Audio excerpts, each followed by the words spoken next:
ఒకనొకనాడు త్యాగరాజస్వామి వారు దక్షిణ దేశంలో వచ్చిందే ఒక్కసారి యాత్రకి. ఓ జమీందారు ఇంటికి వెడితే జమీందారు గారు ఏదో 500 రూపాయలు ఇచ్చాడు. ఇస్తే శిష్యుడు అన్నాడు, మా గురువుగారు డబ్బులు ఇచ్చుకోరన్నాడు. మీ గురువుగారు శ్రీరామనవమి ఉత్సవాలు చేస్తారు కదా, ఉత్సవానికి ఇస్తున్నాడు, ఇది రాముడి కోసం ఇచ్చాడు, తీసుకోమన్నాడు. రాముడి కోసం ఇస్తే మా గురువుగారి కోసం కాదు కదా, అతను తీసుకుని ఆ పల్లకి బొంత కింద తిట్టాడు. పల్లకి వెళ్ళిపోతుంది అరణ్యంలో. మర్నాడు దొంగలు అట్నుంచి వచ్చారు, అందరూ పారిపోతున్నారు బాటసారులు.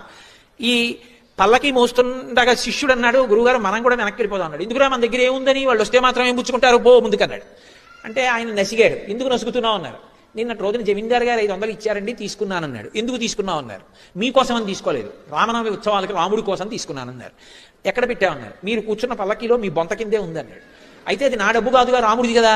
అవును, రాముడు ఇచ్చుకోవాలనుకుంటే దొంగలకి ఇచ్చుకుంటాడు, దక్కించుకోవాలంటే దక్కించుకుంటాడు, నీకెందుకు నాకెందుకు పద. పల్లకి వెళ్ళిపోతుంది. దొంగలు రానే వచ్చారు. వీడు ఒక్కడు ధైర్యంగా వెళ్ళిపోతున్నాడు. ఏమిటంటే పల్లకి దగ్గరికి అంత దూరం నుంచి కొంచెం దగ్గరికి వచ్చాడు. వెంటనే ఆజానబాహుం అరవింద దళాయతాక్షం, ఆయన పెద్ద పెద్ద కళ్ళతోటి రామలక్ష్మణులు ఇద్దరు కోదండాలు పట్టుకుని కనపడ్డారు. ఎలా? ఆకర్ణాంతము బాణాన్ని లాగి పట్టుకుని ఉన్నారు. వాళ్ళిద్దరూ వెనక్కి తిరిగి పరిగెడుతున్నారు, వీళ్ళిద్దరూ తరుగుతున్నారు. అలా చాలా దూరం వెళ్ళిపోతున్నారు. కానీ వాళ్ళు మధ్య మధ్యలో వెనక్కి చూడటం, ఎందుకంటే బాణం వదిలేశారు కానీ ఇంత అందంగా ఉన్నారు ఏంట్రా అని చూశారు. చూసి పారిపోయారు.